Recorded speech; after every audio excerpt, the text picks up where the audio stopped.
From the station working for you, this is Good Morning Indiana, streaming now.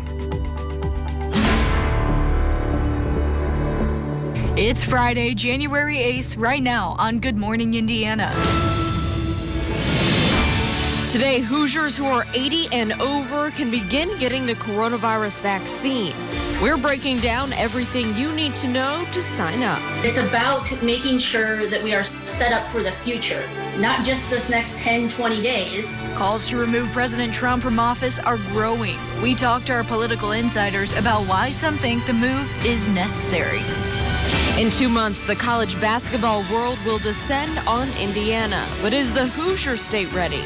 We're sitting down one-on-one with Governor Holcomb to talk about the state's plans to keep everyone safe. And happy Friday. Thanks for joining us for Good Morning Indiana. I'm Megan Shin. And Lauren, we made it to the end of the work week. Oh, Thank my goodness. TGIF, we finally made it. Raphael, it is 2021. We're in January. It is the 8th. So just in case you forgot, I know that it's been a crazy time with all the holidays. Listen, I'm heading down to Jackson County to Seymour because our Todd Clausen is talking about the possibility of some snow cover, and my good friends Shane and Susie Fallis, they're teachers down there, and I'm going to help them out this morning. So Todd, let's get this thing going. You probably don't need your snow blower. I hate to break it to you, Raphael. You might just need a little broom or a shovel. But you're more than welcome to head down there and help them out, as we have had a little bit of snow from Seymour south as you work your way towards Louisville. The rest of central Indiana just dealing with clouds at this 6 a.m. hour. 32 in Bloomington right now, as well as Muncie. 31 is the current temperature in Indianapolis. Beautiful shot of our city skyline. Look at the War Memorial all lit up here as you look from IMS off towards the east. Here are the clouds that are in place. That hasn't really changed much. Here was the snow that was in southern Indiana, just south of Seymour. You can see even now it's starting to fall apart, and the reason is the bigger storm system, or the center of low pressure, is off to the east, and it's just pulling that off in that direction as well. That snow will not advance any further to the north, but there could be a few slick spots on I-65 south of Seymour if your travel's taking that direction this morning. Otherwise, lots of clouds here throughout the day today, and temperatures that honestly are not really going to do much at all. We're going to probably only go up to about 33 degrees today for your afternoon high. Lauren. All right, Todd, thanks. Let's get a look at traffic this morning. This is up on the north side, I-465 at US 31 Meridian Street. Things here are quiet. Everything's traveling up to speed. No crashes to slow you down. Megan. Thanks, Lauren. Final preparations are underway as the general public is set to begin receiving the COVID-19 vaccine today, Raphael. And this is really good news. Hoosiers who are 80 and older can now either get the Pfizer or the Moderna vaccine. And WRTV's Kelsey Anderson joins us live this morning with how they can sign up. Kelsey, good morning. Hey, good morning, Raphael. So that makes it right now healthcare workers, first responders, and seniors over the age of 80 are now all eligible to get that vaccine here starting today. So now seniors 80 and older, they can call 211 or visit ourshot.in.gov starting today to make a vaccine appointment. And some seniors could get an appointment as soon as today. Now, the shots are free to eligible populations, and they will all be administered through the state program, meaning you cannot make an appointment through your primary care doctor. However, many of the appointments will be at healthcare facilities like IU Health. We're proactively partnering with the state to help us get out of this, which is what we all want. And you think about what this is giving is not just the personal protection of health and the prevention, but also the ability to see loved ones and family members that folks haven't seen in a long time. And this is giving that back to them. So homebound seniors over the age of 80 that use Medicaid transportation services, they can use those services to get to that vaccine appointment. And several local health departments are also working on finalizing transportation plans for homebound seniors. Now, again, that number is 211 to call to get that vaccine appointment, or ourshot.in.gov. So if you're watching this now and have an elderly neighbor, make sure you let them know that they can get this vaccine starting today. Reporting live, Kelsey Anderson, WRTV. Kelsey, just sent that info from you to my grandparents, so help people out if you can. Thank you so much. Let's take you up to Fishers right now, where residents there can begin to sign up to get their vaccine. The health department there says it's prepared to begin distributing vaccines for individuals who are ages 80 and older per those state guidelines. So the residents in Fishers, you'll want to go on and complete the vaccination interest form. Those who qualify will be notified when scheduling becomes available, beginning at 9 o'clock this morning. We have more information on how to fill out that vaccine interest form up right now on the WRTV News app and also on our website, WRTV.com. Raphael? Lauren, new this morning, Lafayette police are investigating after shots were fired into the Tippecanoe County Democratic headquarters. The Indiana Democratic Party sent out a statement to WRTV in response to that incident. Now, in part, it reads as follows. It is not a coincidence to have a Democratic Party office experience a shooting not even a day after a domestic terrorist attack at the U.S. Capitol. The act of violence against the Tippecanoe County Democratic Party headquarters is alarming and continues the dangerous escalation of violence against political organizations and American democracy itself. Police in Lafayette have yet to identify a suspect or suspects. To Washington now, and of course, the Trump administration ends in about 12 days. But after the deadly riot at the U.S. Capitol, some lawmakers, Lauren, now want President Trump to be removed immediately. And Raphael, as calls for his removal or resignation grow louder, some senior members of his administration are leaving a little bit earlier than planned. Whitney Wild has the very latest now from Washington. Our team in Washington has learned that there are at least informal conversations going on about possibly invoking the 25th Amendment. Two cabinet secretaries, Elaine Chao and Betsy DeVos, have also announced their resignations.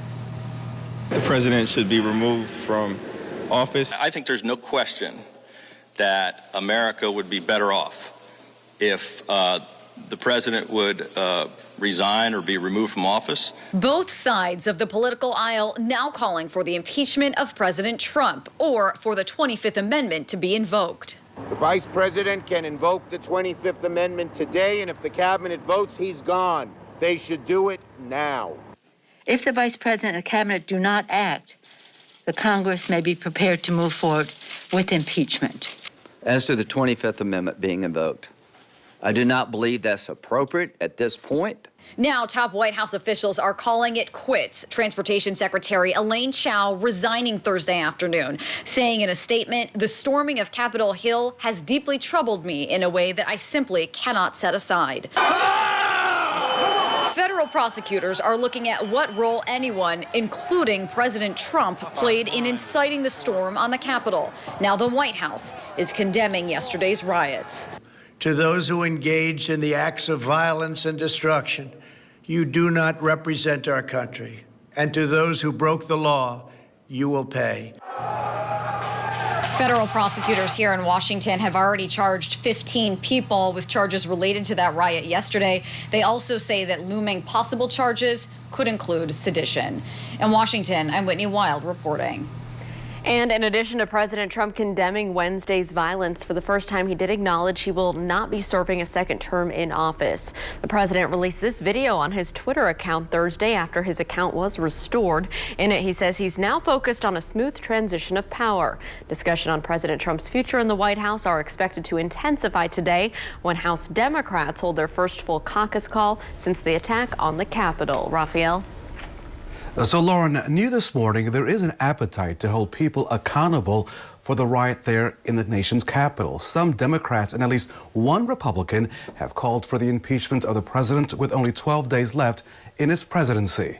This morning, the WRTV political insiders join us on talk of the political push for punishment. We have 12 days before this presidency is over, but there's now talk of impeachment. Megan Robertson, is it really worth putting the country again through an impeachment process? It's about restoring democracy and civil norms that we don't have right now. And it's about making sure that we are set up for the future, not just this next 10, 20 days that, you could say it's not that much longer. Can't we just kind of go through this? Won't this divide us more? No, we can't just allow this to happen because This man can run for president again right now as it stands. This is about removing a danger to the republic. Donald Trump is a danger to the republic right now. And the people who have enabled him, frankly, are also dangerous to our republic. Mike Braun just save his next term should he choose to run again? Yes, he will get primary challenged. If he decides to run for some other office, which lots of people say he's going to get challenged there. This is going to be something that's going to haunt him. I think that it would not surprise me with some of these business Republican folks that they either go with a Democrat or if they go with a more business-oriented Republican, because this is so not good for business. There's no money in the world that's going to get you out of this mess unless you find some way to fix your reputation. Our political insiders, thank you so much. And our coverage continues right now on WRTV.com.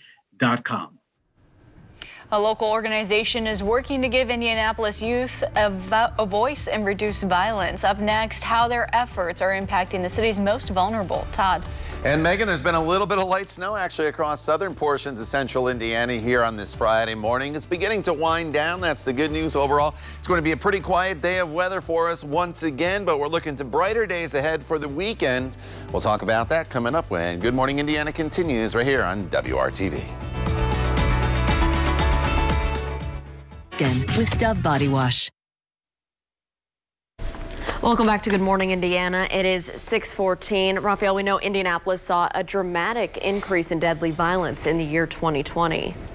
Yeah, and what's heartbreaking about this, Lauren, as you know, several of those incidents involve just young kids and young adults. And that's why a local group is working to enhance the lives of some of the city's most vulnerable youth.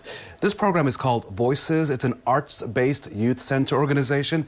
They provide a variety of programs, including things like tutoring and art therapy and a day treatment program for young males involved in the Juvenile Probation Department or Department of Child Services.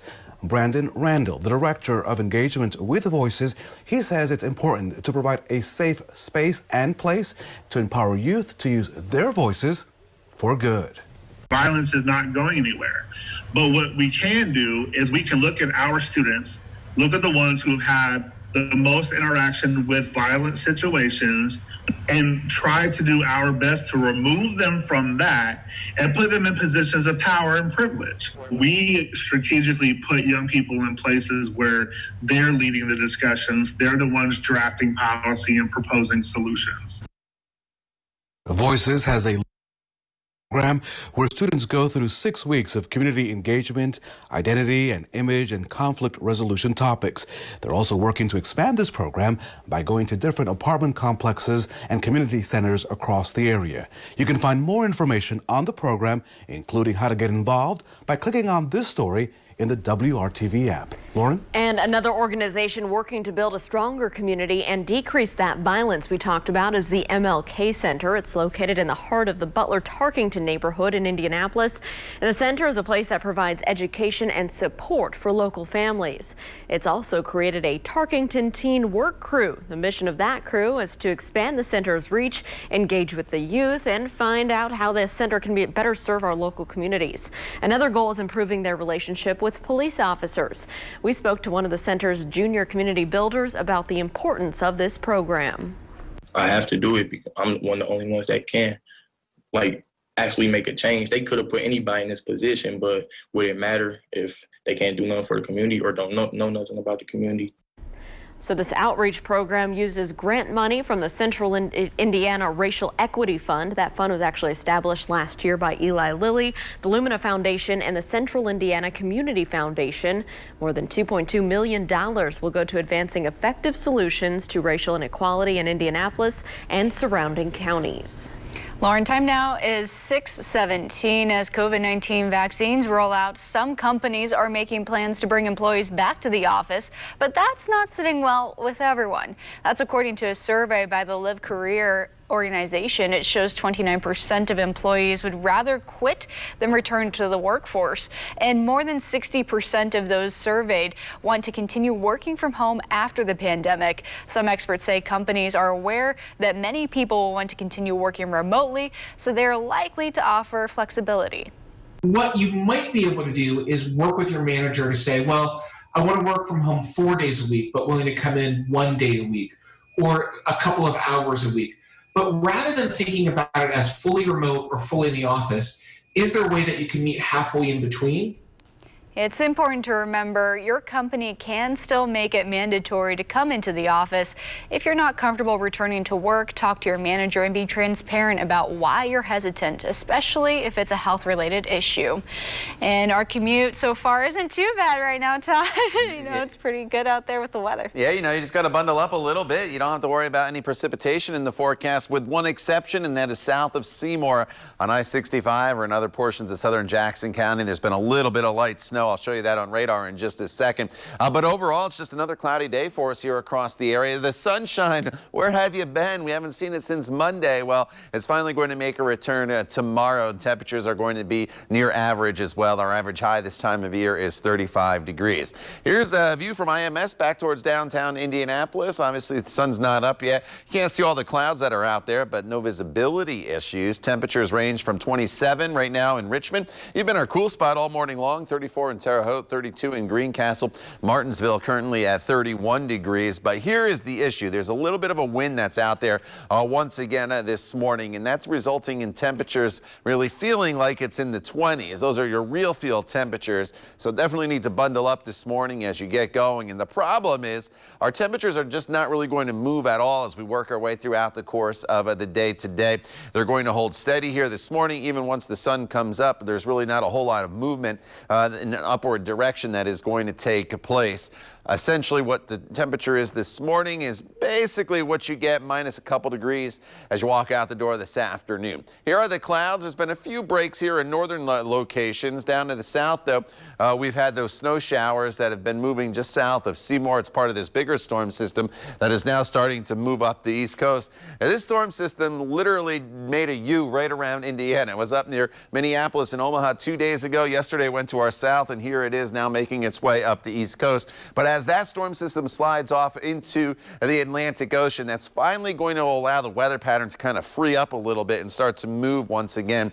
And that's what's going to help us to finally get rid of these clouds and bring in some sunshine. Highs today right around freezing in northern locations, about 32 in Indy, 33 in Martinsville and Shelbyville today, 34 from Bloomington over into the Seymour area. It's Friday night if you have plans. Always like having dinner somewhere here on the town square in Bloomington when I'm down there. Temperatures are going to be right around 30 degrees. If you're in Indianapolis, your temperature is 30 degrees as well, as everybody's going to be within a couple degrees of each other for overnight lows, or this evening, and then overnight lows are going to be in the 20s as well. Highs tomorrow, still probably in the low 30s, but here's the deal for your Saturday. You wake up to kind of gray conditions still, mostly cloudy skies. As the day goes on, though, more and more in the way of sunshine works its way in. Should be a brighter finish to the day tomorrow. Sunday, 36, mostly sunny skies, and then a slow warming trend as far as high temperatures go towards the middle of next week as highs get back into the mid-40s. Partly cloudy skies and no major storm systems yet, Lauren, heading our way. All right, Todd, thanks so much. Let's take a look at your commute right now, taking you up to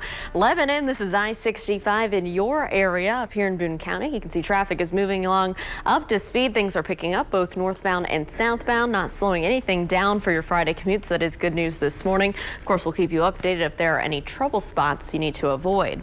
It is 6:21. Some disappointing news for anyone who loves those colorful purses and accessories from Vera Bradley. This is the second year in a row their huge annual outlet sale is canceled, and it's due to COVID-19. The sale, which was set for April, attracts thousands of people from all across the country to right here at the Allen County War Memorial Coliseum up in Fort Wayne. If you bought tickets, you should see a refund in your account within 30 days. The 2022 sale is now set for May 4th through the 8th. Raphael? Lauren, we may have to get producer Judy some flowers because she loves that sale.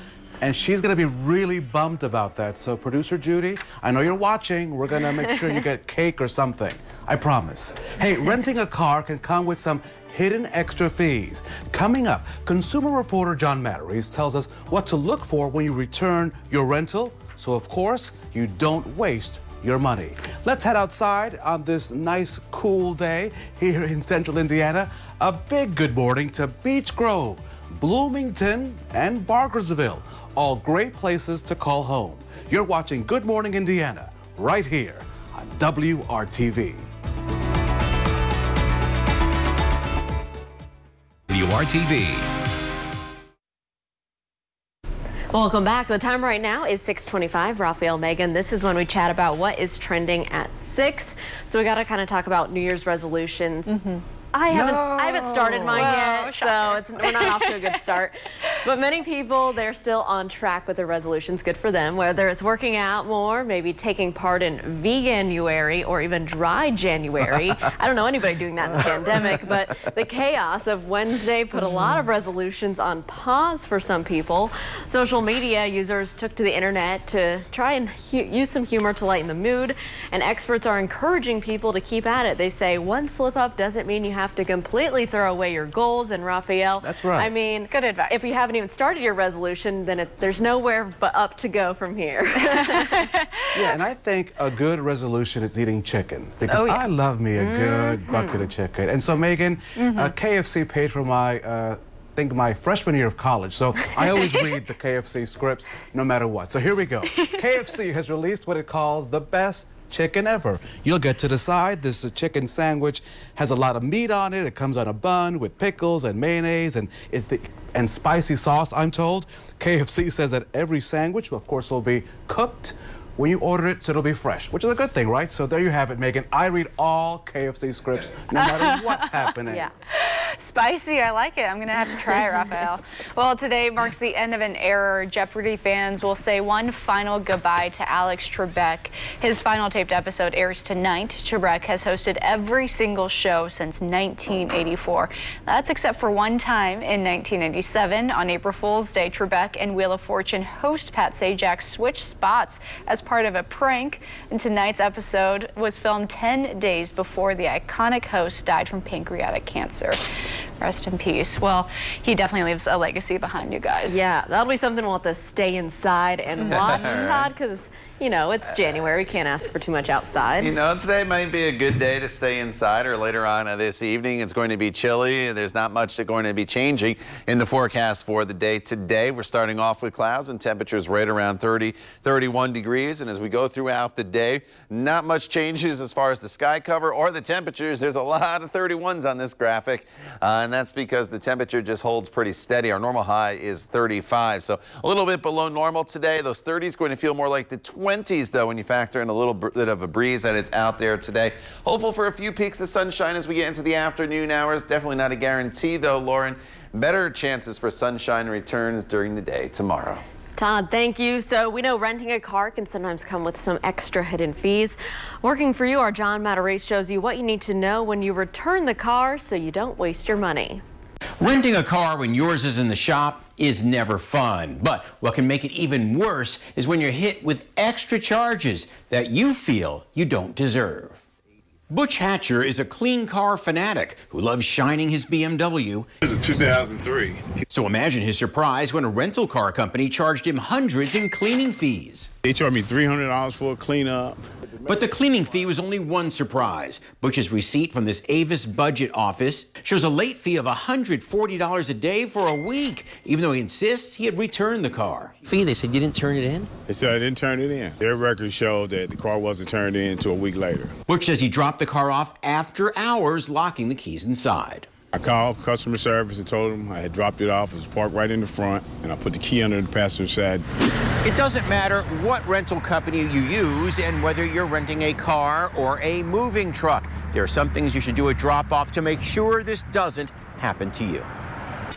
The Better Business Bureau says don't drop off a rental car after hours. You can be billed for overnight damage. Also, take cell phone photos of the rental at drop-off so they can't say you dented it or left it filthy. So we visited the budget rental office. The manager pointed to this sign saying no after-hours returns and said he had no idea Butch had returned the car. Result, hundreds in late fees. They ended up taking at least $1,600. Plus a cleaning charge for this man who says he keeps every car as clean as his BMW. An Avis spokeswoman says they'll look to see if they can reduce some of the charges, but this is a reminder to never return a rental car if no one is there to see it. So don't waste your money. I'm John Matarese. Good morning, Indiana. From the station working for you, this is Good Morning Indiana, streaming now. It's 6:30 here on your Friday morning, and this is your news feed. Terre Haute police say they've arrested a third man in connection to a shooting that killed an ISU student. 18-year-old Tina Delva of Indianapolis died in the shooting while leaving an off-campus party on September the 18th. 2 men were also injured in that incident. Police say all 3 suspects were Indiana State University students at the time of the shooting. New this morning, Metro Police are investigating an overnight shooting. It happened just before 1 o'clock this morning on West 29th Street near MLK. Metro Police officers say the victim was taken to the hospital in serious condition. This morning, no word on what led up to the gunfire. And it was a tough night on the hardwood for the Hoosiers. The Cream and Crimson playing Wisconsin up in Madison. 1 overtime wouldn't be enough for this game. The Hoosiers would lose to the 8th-ranked Badgers in double overtime. Indiana travels to Nebraska on Sunday. Welcome to WRTV. It's going to be a great Friday. And team, I already have my plans for tonight. I'm going to order out some takeout pizza from a number of Johnson County pizzerias. And we're going to have like a in-living room buffet right here in the WRTV studio. So you are welcome to come. Wear your mask, social distancing, follow the rules. Oh, well, there are some great pizza joints down there, Raphael. I can vouch for that. Everywhere. So, Megan, we'll take you out sometime and show you all the good spots. I know. I love pizza. And I know someone else who also likes pizza, Todd Clausen. That's true. I could eat pizza every day of the week if I had to. I love pizza, but not good for the waistline. All right, outside right now, are these suits fitting? All right, outside right now, skies are mostly cloudy. Visibility not an issue. Beautiful shot of the city skyline as you look from IMS back east towards downtown Indianapolis. Temperatures not bad by January standards, to be honest with you. Normally we should be down in the 20s. The clouds keeping us a little warmer during the overnight hours, but the clouds also are preventing us from warming much in the afternoon, and that's been our big problem. And once again, clouds in place all across central Indiana this morning. There's been some snow showers here just south of Seymour. You can see they're basically falling apart now as you work your way down I-65. There could be a stray snow shower as you work your way into the Louisville area, but this storm system is starting to move up the East Coast, and that's going to pull any moisture that's around our area off to the east. So we are not worried about any snow going forward throughout the day. It's just a cloudy day. Temperatures literally do not do much at all throughout the day today. We're sitting currently right around 32 degrees on average across the area, and we'll stay right around 32 degrees throughout the entire day from start to finish. The weekend, though, does bring some changes. More on that coming up in just a few minutes. Lauren. All right, Todd, thanks so much. We're taking a look at traffic as you're heading out to work or school this Friday morning. Here's I-70 and Shadeland Avenue over on the east side. You can see traffic there is moving along up to speed in all directions. Right now, no crashes or issues to report around the metro area, but of course, I'll keep you posted. Megan. Thank you, Lauren. This morning, officials in Bloomington are banning homeless people from staying overnight in a downtown park. A new sign in Seminary Park tells people it's illegal to stay there overnight. The sign lists a phone number and addresses of local social service agencies providing free lodging. On Christmas Eve morning, a 51-year-old homeless man was found dead in the park after sleeping there overnight. Bloomington's action follows a similar one in Indianapolis, banning people from sleeping on Monument Circle, Lauren. And Megan, it is 6:34 this morning. The number of reported bullying incidents are down in Indiana schools, but one state lawmaker says those numbers can be deceiving and that more needs to be done to protect our students.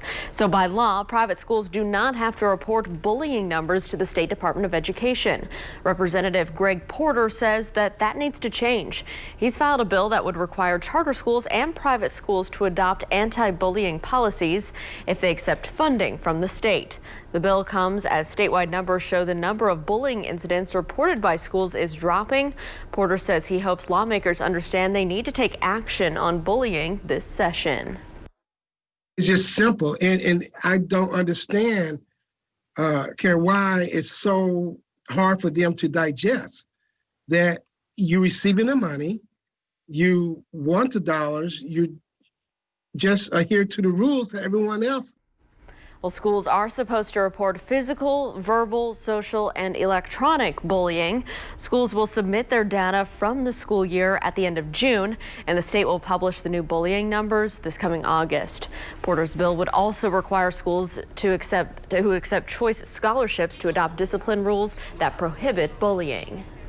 It's a day of relief for a number of Hoosiers across the state. Coming up, what you need to know as the first members of the general public in Indiana receive the coronavirus vaccine. Plus, changes are coming to the way the state does coronavirus contact tracing. Still ahead, what the changes mean for you and your family. It's 6:35. Stick around. We'll be right back. Floors to your home, that too. Welcome back to Good Morning Indiana. Time now is 6:38. We're going inside the coronavirus crisis. State health officials report more than 7,300 new coronavirus cases. Since the pandemic began, more than 546,000 Hoosiers have tested positive for the virus. The state health department also says 81 more Hoosiers have died with COVID-19, Lauren. And data from the State Department of Health shows more than half of the Hoosiers who died with the coronavirus are at least 80 years old. There is some good news, though. Starting today, individuals in that age group can start to receive their first dose of the COVID-19 vaccine. WRTV's own Kelsey Anderson joining us live today with why today's developments kind of brings a sense of relief to a lot of people. Kelsey, good morning. Hey, good morning, Lauren. So we've all missed out on a lot over the last year but for our people who are in those extreme high risk areas, seniors over the age of 80, they have missed out on holidays, birthdays, and their everyday routine. So the news that the vaccine is now available to them is very exciting. We met with Paul and Dana Flack. At 80 and 78 years old, they might be some of the most active seniors you know, but the pandemic has impacted their on-the-go lifestyle. They normally work out at their local gym each day and go out to eat at least once a day. But since the pandemic started, they're sticking to outdoor walks. But news that Paul Flack at 80 is eligible for a vaccine is the start to the light at the end of the tunnel. We're ready. Yeah. I feel safe with it. I think that they've proven that it's going to help millions of us. It's affected our family because we have to take precautions when they've been around somebody with COVID. And so we're not seeing them as often. So if you're over 80, how do you go about getting that vaccine? Well, you can call this number. It's 211 or visit ourshot.in.gov and to make your vaccine appointment. Now, there are some seniors who could be able to get that vaccine today once they make that appointment. And the shots are free to eligible populations, and they will all be administered through the state program. Now, that means you cannot make an appointment through your primary care doctor. Now, homebound seniors over the age of 80 that are receiving Medicaid transportation, they can use those services to get to and from their vaccine appointment. And several local health departments are telling us that they are also working to finalize transportation plans. So again, that number is 211 or ourshot.in.gov. That's how you can register to get that vaccine and set up that appointment. Reporting live, Kelsey Anderson, WRTV.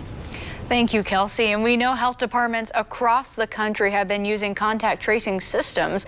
They help to track the spread of the virus and warn people who may have been exposed. Now, the way the system works in Indiana is about to change. Dr. Christina Box just announced a change. Starting this week, state health officials will no longer call non-household close contacts if they may have been exposed. We've reviewed our contact tracing data and determined that about 60% of our non-household close contacts fail to respond to our repeated calls, texts, or other outreach. Those individuals will receive a text message instead. We asked officials with IUPUI School of Public Health what these changes will mean for the average Hoosier. What I've been telling people is at this point, our transmission is so high, you should assume anytime you go out in public, anytime you leave your house, you're potentially exposed to COVID-19. Dr. Box says the changes will help support the vaccine rollout effort and should not significantly impact contact tracing efforts, Lauren. Well, the Hoosier State is set to host all of March Madness. Next, in just 2 minutes, we asked Governor Eric Holcomb what it will take to put fans in the stands. Todd? Well, we're dealing with a bit of a wind out of the northeast here throughout the day. Today, it's not going to be super strong, but because it's out of the northeast throughout the day, that's going to prevent our temperatures from warming much at all. Wind chills are going to be in the 20s from start to finish. We do get some sunshine back in the forecast, not today, but most likely over the weekend. More coming up in your WRTV Storm Team forecast. Transitionsindy.com.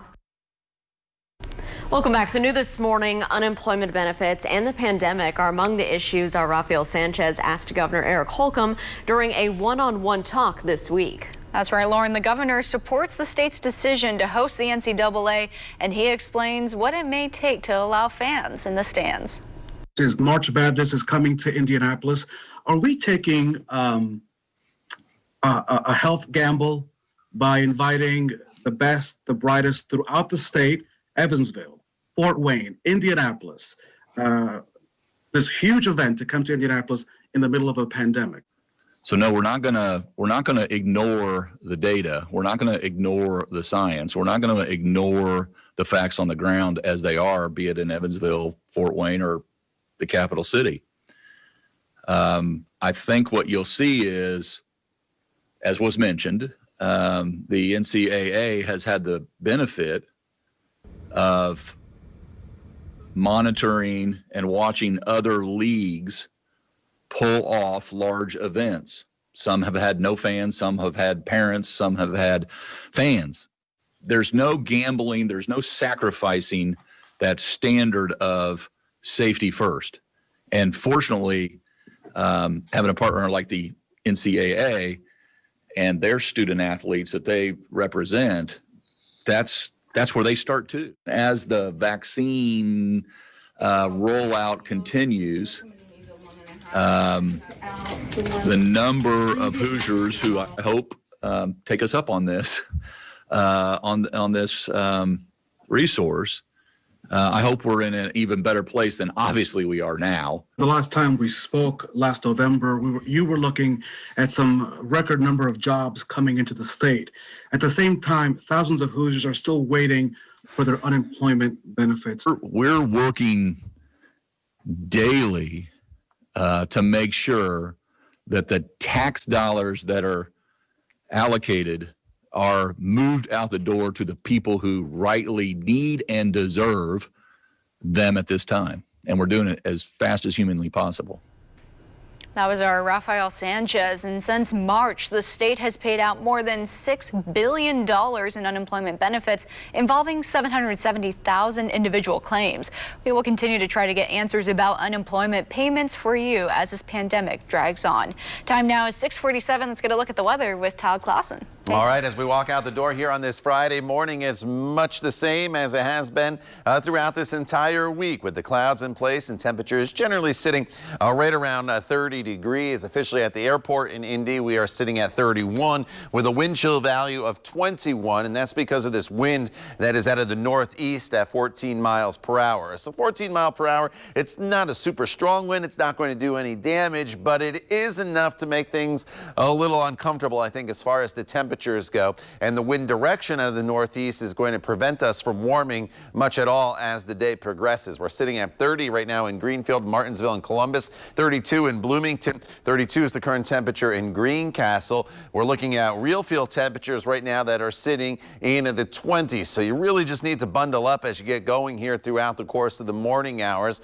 And as we work our way throughout the remainder of the day, the issue is there's just absolutely no warming that is going to take place throughout the day. Look at our hour by hour breakdown. We're still just sitting right around 31 degrees throughout much of the afternoon. And then as we transition into the evening hours, we're looking at a temperature that could get up to 32 and 33 degrees for our high. But it's not even going to feel like that with that wind. It's going to feel like it's in the 20s as far as any sunshine. There could be a peak here and there as we work our way into the afternoon hours, but I'm not expecting a whole lot across the area. With the exception of this morning, just like the past couple days, there could be a few peaks of sunshine to start the day, especially here in northern locations, and then the clouds just fill back in once the sun comes up. We've pretty much lost the snow here in southern locations, so that's good news if your travels take you down towards the Louisville area here throughout the day as this storm system continues to push off into the Atlantic. This evening, it's Friday night. You may have plans for dinner or something with friends and family.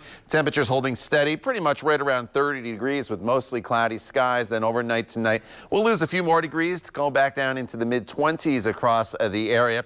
And as far as your weekend goes, Saturday, tomorrow morning, there'll probably be some clouds lingering in the morning hours, but the day will get better as it goes on. More in the way of sunshine, 34 degrees. Sunday, mostly sunny, 36 degrees. Here's how that planner breaks down for you on Saturday. If you're heading to some of those winter farmers markets or just going out for a walk or a run tomorrow morning, you're in the 20s to start with cloudy skies. Sunny skies, though, by the evening hours with a high temperature that'll be topping off right around 34 degrees. 36 on Sunday, then slowly moderating at least the high temperatures throughout the work week. We'll be into the 40s by Wednesday and Thursday. But low temperatures for the most part the next 7 days, with the exception of Thursday morning. Lauren, are going to stay in the 20s. All right, Todd, thanks. Let's take a look at traffic if you're heading out the door on this Friday. This is I-70, a little east of Mount Comfort Road. No problems here to our east. As you can see, traffic's moving along up to speed both eastbound and westbound. So whether you're traveling on the eastern parts of Marion County or in Hancock County this morning, you shouldn't have any issues getting to work. Megan? Thank you, Lauren. A homework resource used by thousands of students every year is getting a big boost. The program is called Ask Rose. Holcomb Institute of Technologies came up with it, and so far the program has received nearly $1.5 million from a Lilly endorsement grant.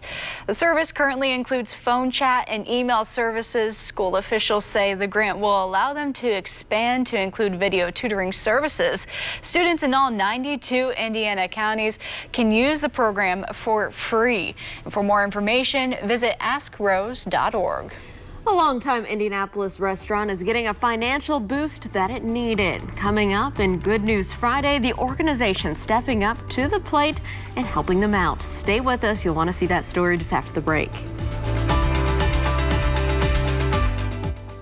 WRTV.